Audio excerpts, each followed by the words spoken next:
असा बोलतोय जणू काय तू मराठ्यांचा पराभव करून आलायस. म्हणजे मराठ्यांचा पराभव करणं अशक्य. मुंबई काबीज केल्याशिवाय, मुंबई फोडल्याशिवाय महाराष्ट्र काबीज करता येणार नाही हे यांना कळालं. आणि जर महाराष्ट्राने मुंबई काबीज करायची असेल तर पहिल्यांदा शिवसेना फोडावी लागेल. बरोबर, महाराष्ट्रात 63 आमदार निवडून आणले आणि यांना कळालं शिवसेना संपत नाही, शिवसेना संपवते. आणि त्यानुसार हे मराठी भाषेचं राज्य आहे. इथं मराठीच चालेल. आम्ही इतर भाषांचा विरोध करत नाही, पण महाराष्ट्रात मराठीच. अशाच नवनवीन अपडेट्ससाठी डिजिटल कोल्हापूर चॅनेलला सबस्क्राईब करायला विसरू नका. आमच्या फेसबुक, इन्स्टालाही नक्की फॉलो करा. शिवसेनेचे नेते, शिवसेना पक्ष प्रतोद आमदार सुनीलजी प्रभू, कोल्हापूर जिल्ह्याचे संपर्क प्रमुख सन्माननीय अरुणभाई दुधवाडकर, सहसंपर्क प्रमुख विजयजी देवणे, आमचे सत्यजित आबा पाटील आणि ज्यांच्या देखण्या संयोजनाखाली हा देखणा सोहळा इथं पार पडतो आहे ते कोल्हापूरचे नवनियुक्त जिल्हा प्रमुख रवींद्र प्राध्यापक सुनीलजी शिंत्रे, संजयजी चौगुले, आमच्या उपनेत्या छायाताई शिंदे, जंगीज खान पठाण आणि मंचावर उपस्थित असणारे सर्व मान्यवर. कोल्हापूर दिल्ली झाली 3 वाणी, दिल्लेशाचे गेले पाणी. तारा राणी, रामराणी, भद्रकाली गोपली, ज्या ताराबाई महाराणी सरकाराने इथं पराक्रमाचा जाज्वल्य इतिहास निर्माण केला ती ही शौर्याची भूमी आहे. समाजकारणामध्ये नवा आयाम निर्माण करून देशापुढे आदर्श त्यांनी उभा केला त्या राजर्षी शाहू महाराजांची ही पुण्यभूमी आहे. खरं तर राज्य निष्ठेने उभा राहतात आणि स्वार्थानं ती कोसळतात. निष्ठेचा कडकडीत दाखला ज्या भूमीमध्ये घडला ती ही भूमी आहे. छत्रपती शिवाजी महाराज पन्हाळ्याच्या वेड्यात अडकले आणि त्याच वेळी नुकताच स्वराज्यात आलेला शिवाकाशी महाराजांच्या नजरेसमोर आला. महाराजांनी बोलावून घडलं आणि महाराजांनी शिवाकाशीदाला विचारलं, शिवा तुम्ही दिसता आमच्यासारखे, आमचं रूप घ्या, सांगा शिवा, सिद्धीच्या भेटीला जा, मरायला तयार व्हा. आणि शिवाकाशीत म्हणाले हो हो आणि शिवाकाशीत गेले गेले. स्वराज्यासाठी समर्पित झाले. स्वराज्यासाठी समर्पित होणाऱ्या अशा कडकडीत निष्ठावंतांच्या बळावरच तर हे स्वराज्य उभा राहिलं. त्या कडकडीत निष्ठेची परंपरा जोपासणारे आपण सर्व कोल्हापूरचे शिवसैनिक. महाराष्ट्र शौर्याचा आणि पराक्रमाचा, शक्तीचा आणि भक्तीचा हा तो महाराष्ट्र ज्यांनी अटके पार झेंडे लावून पाकिस्तानच्या पेशावरवर सुद्धा भगवा फडकवला होता. हा तो महाराष्ट्र ज्यांनी शेताच्या स्वातंत्र्यामध्ये अपूर्व योगदान दिलं होतं. खरं तर पाकिस्तान, अफगाणिस्तानमध्ये एक म्हण, मराठाई वहाल, याचा अर्थ माहिती आहे. ही म्हण अफगाणिस्तानातली आहे. मराठाई वहाल म्हणजे अफगाणिस्तानात जर कुणी एखादा फार तोऱ्यात बोलायला लागला तर त्याला दुसरा विचारतो, अरे तू तर असा बोलतोय जणू काय तू मराठ्यांचा पराभव करून आलायस. म्हणजे मराठ्यांचा पराभव करणं अशक्य. ती अशक्यच कुठली गोष्ट. इतका हा सामर्थ्यशाली महाराष्ट्र, पण हाच महाराष्ट्र आज कमजोर करण्याचे कारस्थान चालू आहे. दोन्ही हाताने महाराष्ट्र लुटण्याचं कारस्थान चालू आहे. मुंबई महाराष्ट्राची आर्थिक राजधानी आहे. मुंबई काबीज केल्याशिवाय, मुंबई फोडल्याशिवाय महाराष्ट्र काबीज करता येणार नाही हे यांना कळालं. आणि जर महाराष्ट्राने मुंबई काबीज करायची असेल तर पहिल्यांदा शिवसेना फोडावी लागेल हे त्यांना उमगलं. खरं तर हे कारस्थान काही आताच नाही. हिंदुहृदय सम्राट शिवसेना प्रमुख बाळासाहेब ठाकरेंचं निधन झालं आणि युती तुटली. त्या निवडणुकीमध्ये चोहोबाजूनी संकटांची अग्निकुंड पेटलेली असताना सन्माननीय उद्धवजी ठाकरे यांनी केवळ स्वतःच्या बळावर महाराष्ट्रात 63 आमदार निवडून आणले आणि यांना कळालं शिवसेना संपत नाही, शिवसेना संपवते. पुढचं राजकारण सुरूच झालं. सुरूच झालं. पण एक गोष्ट आपण निश्चित लक्षात घेतली पाहिजे, आज जे काही झालं त्याच्या पाठीमागं काय नेमकं चाललं. जो महाराष्ट्र देशाचं राजकारण करत होता त्या महाराष्ट्राला स्वतःच्या भाषेसाठी जर आज रस्त्यावर उतरण्याची वेळ येत असेल तर हा महाराष्ट्र नेमका कुठे निघाला. भाषावर प्रांतरचना झाली आणि त्यानुसार हे मराठी भाषेचं राज्य आहे. इथं मराठीच चालेल, आम्ही इतर भाषांचा विरोध करत नाही, पण महाराष्ट्रात मराठीच. हा काय प्रकार चाललाय आज. परिस्थिती शेतकऱ्यांची काय आहे. निवडणुकीच्या आधी शेतकऱ्यांची कर्जमाफी करू असं याच सरकारनं सांगितलं होतं, पण निवडणुका झाल्यानंतर शेतकऱ्यांची कर्जमुक्ती करायला हे काय उद्धवजी ठाकरे आहेत.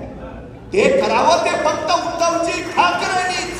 शिवसेनाचे बोलते ते करूनच दाखवते. पण आजची महाराष्ट्राची परिस्थिती काय साहेब. 2024 साली महाराष्ट्रातल्या 2635 शेतकऱ्यांनी आत्महत्या केली आणि गेल्या 6 महिन्यात 25च्या जानेवारी ते जून 767 शेतकऱ्यांनी आत्महत्या केल्या. आज शेतकरी रस्त्यावर उतरले. महाराष्ट्रात एक दिवस असा उजाडत नाही ज्या दिवशी कुणी ना कुणी रस्त्यावर उतरलेलं नाही. हे राज्य कुणाचं आहे, कुणासाठी आहे. तुम्ही उद्योगपतींची कर्ज माफ करता, तुम्ही सत्ताधाऱ्यांच्या नेत्यांच्या कारखान्यांची कर्ज माफ करता, शेतकऱ्यांची ती का नाही करत. जगाचा पोशिंदा का नाही करत.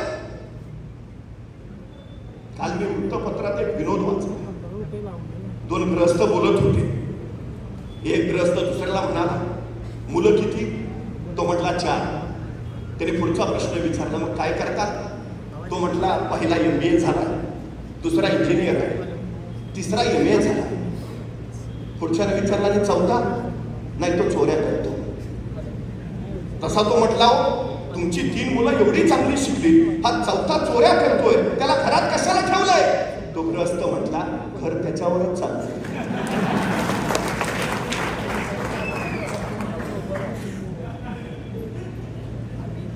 चोरी करणं चुकीचं आहे, तो गुन्हाच आहे, वाईट आहे. पण हा विनोद आता महाराष्ट्रात खरा होतोय की काय अशी परिस्थिती आहे. धक्कादायक आकडेवारी काल परवा एका वृत्तपत्रानं प्रकाशित केली. 15 दिवसामध्ये महाराष्ट्रातल्या 3573 18 ते 35 वयोगटातल्या युवकांना अटक केली गेली. हा समाजाचा कणा, ही समाजाची ताकद, हे समाजाचं सामर्थ्य. तो सडणार कुठं जेलमध्ये. 42% महाराष्ट्रामध्ये बेरोजगारी आहे. महाराष्ट्र कमजोर कसा करायचा. महाराष्ट्रातले उद्योग गुजरातला द्या, मुंबईतले प्रकल्प गुजरातले द्या. आज जर आपण सावध झालो नाही तर उद्या तुमची माझी पोरं मजूर म्हणून गुजरातला पाठवावी लागतील. शिवसेनेची लढाई कशासाठी आहे. का लढते शिवसेना. एवढे उद्योग गेले, सत्ताधारी एक बोलायला तयार नाही.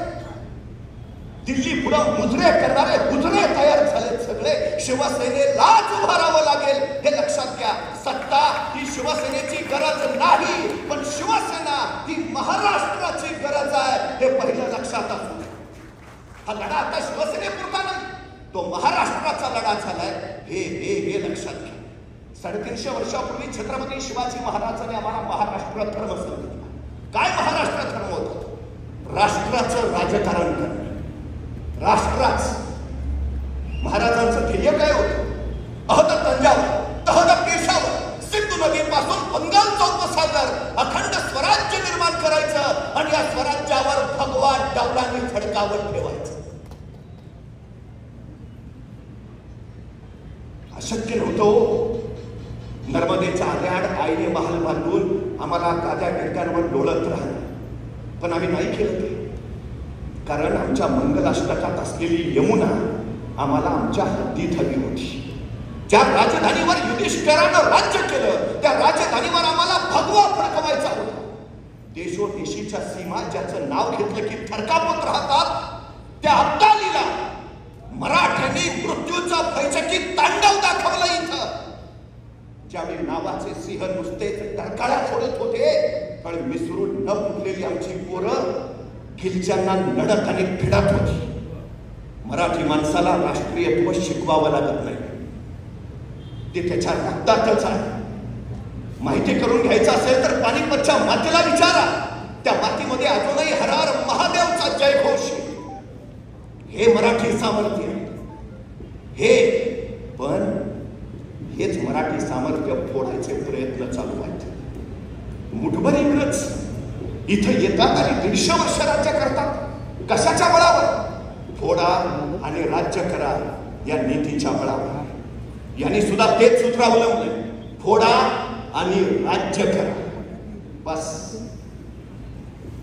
जातीत तरी निर्माण करायची, धर्मात तरी निर्माण करायची आणि आपल्या स्वार्थाची पोळी भाजायची. हे राजकारण सध्या सुरू आहे. 18 पगड जातींना सोबत घेऊन जाणारा महाराष्ट्र धर्म छत्रपती शिवाजी महाराजांनी आम्हाला सांगितलं. एल्फिस्टन नावाचा एक इंग्रज त्यांनी असं लिहिलंय की 6,500 मैल लांबीवरनं इंग्लंड नावाच्या देशातनं आम्ही मुठभर इंग्रज आलो आणि या बलाढ्य देशावर आम्ही 150 वर्ष राज्य केलं. आम्हालाच कळेना हे आम्हाला कसं शक्य झालं. त्यावेळी तो पुढे लिहितो, या लोकांकडे बुद्धी नाही असं नाही, या लोकांकडे सामर्थ्य नाही असं नाही, या लोकांकडे ताकद नाही असं नाही, या लोकांकडे सगळं आहे, पण या सगळ्याचा वापर देशासाठी करायचा असतो. हेच इथली माणसं विसरलीत. ह्या देशातल्या एकाच महापुरुषाला कळालं, या सगळ्याचा वापर देशासाठी करायचा. त्या महापुरुषाचं नाव आहे छत्रपती शिवाजी महाराज. आणि इथली माणसं, तो पुढे लिहितो, आणि इथली माणसं त्याच शिवाजी महाराजांना विसरली, म्हणून आम्हाला इथं 150 वर्ष राज्य करतात. हेच वंदनीय हिंदुत्व सम्राट शिवसेना प्रमुखांच्या लक्षात आलं. जो शिवरायांचं नित्य स्मरण करेल त्याचा जय जय आणि विजयच होत राहील. म्हणून या संघटनेचं नाव त्यांनी ठेवलं शिवसेना. नित्य शिवरायांचं स्मरण करत राहा. त्या शिवरायांच्या विचारांवर आम्हाला जायचं आहे, म्हणून त्यांनी सांगितलं ब्राह्मण येतात, मराठेतर, घाटावरचे घाटाखालचे हे सगळे भेद काढा आणि मराठी म्हणून उभा राहा. मराठी म्हणून तर आम्हाला महाराष्ट्रपण जपता येईल. तर महाराष्ट्रपण आम्हाला जपता येईल. उद्याचा महाराष्ट्र घडवायचा असेल तर येऊ घातलेल्या स्थानिक स्वराज्य संस्थेवर आम्हाला भगवा फडकवावाच लागेल. हे पहिलं लक्षात असू द्या. सगळ्यात महत्वाची हिरोशिमा नागासाकीवर अणुबॉम्ब स्फोट झाले, सगळं राख होऊन गेले, पण अवघ्या काही वर्षातच जपाननं परत भरारी घेतली. जगात पुढं जपान आहे का? कारण जपानचे एक तत्व आहे, जपानी माणूस पराभवाची वारंवार चर्चा करत नाही. जपानी माणूस माग पुन्हा पाहत नाही. वंदनीय हिंदुहृदय सम्राटांनी ही संघटना स्थापन करताना संघटनेचं बोधचिन्ह डरकाळी फोडणारा वाहक घेतलं. का माहितीये? सिंह रस्त्यानं निघाला तर तो काही क्षण गेल्यावर थांबतो, मागं वळून बघतो आणि मग पुढे जातो. त्याला सिंहावलोकन असं म्हणतात. पण हिंदुहृदय सम्राटांनी पक्षाचं बोधचिन्ह वाहक घेतलं, कारण वाहक मागं वळून कधीही बघत नाही. त्याला फक्त पुढे जाणं माहिती आहे, फक्त पुढे जाणं बस. नाहीतर पक्ष फुटला, अनेकांना वाटला तर संपली शिवसेना. पण ज्या दिवशी पक्ष फुटला त्या दिवशी उद्धव साहेब ठाकरे म्हणाले, आज 19 जून 1966 आहे समजायचं आणि पुन्हा कामाला लागायचं. ही जिद्द आहे ना, या जिद्दीवर ही शिवसेना उभा आहे, या जिद्दीवर हा शिवसैनिक उभा आहे. आम्हाला ती जिद्द घेऊन उभा राहावं लागेल. मुंगी बघितली, मुंगी केवढीशी, तिचं डोकं केवढं, डोक्यातला मेंदू केवढासा, तरी पण त्या मुंगीला बरोबर कळतं कुठल्या गावातल्या कितव्या आडीतल्या, कितव्या घरातल्या, कितव्या खोलीतल्या, कितव्या कपड्यावरच्या, कितव्या फळीवर किती नंबरचा साखरेचा डबा आहे. सांगावं लागत नाही, रस्ता दाखवावं लागत नाही. कन्वर मुंगी पण ध्येय गाठते ना. अरे मुंगी ध्येय गाठते. या महाराष्ट्रावर भगवा फडकवायचं ध्येय या शिवसैनिकांना गाठता येणार नाही. येणारच. एका तत्वज्ञाला कुणीतरी विचार, हे जग कधी संपेल? तो म्हणला, ज्या दिवशी एखादी मुंगी निवांत आराम करत बसलेली तुम्हाला दिसेल, त्या दिवशी समजून जा जगाचा अंतकाळ जवळ आला. मला फक्त मुंगी निवांत बसलेली दाखवा. अरे जर मुंगी निवांत बसत नाही तर हिंदू हृदय सम्राटाने ज्याला सैनिक बनवलं तो शिवसैनिक कसा निवांत बसेल? नाही. आता आराम. युद्धाचा काळ निवडणुकीच्या रूपाने पुढे येतो. पण एक गोष्ट कायम लक्षात ठेवा, शांततेच्या काळात जे घाम गाळतात त्यांना युद्धाच्या काळात रक्त सांडावं लागत नाही. कामाला लागलं पाहिजे. सगळ्यांना सोबत घ्या. एक काठी पटकन मोडते, पण 5 काठ्या कुणालाही मोडता येत नाही. हे संघटनेचं सगळ्यात मोठं सामर्थ्य आहे. सगळ्यांना सोबत घ्या आणि पुढे जाऊया. छत्रपती शिवाजी महाराजांनी दिलेला महाराष्ट्र धर्म वाढवूया. खर तर उद्धवजी ठाकरे साहेबांनी स्पष्ट सांगितले, मराठी अस्मिता, मराठी भाषा आणि मराठी हित याच्याशी तडजोड नाही. शिवसेना लढत राहील आणि महाराष्ट्र लढवत राहील. आता चढू नका, आता ढळू नका, आता पळू नका. चल गड्या उठ, उभा फोडू खडक, चल मारू धडक. उद्या पिकवू सोन्याचं रान आणि महाराष्ट्राच्या क्षितिजावर फडकू फक्त भगव्या भगव्या भगव्याचा विचार.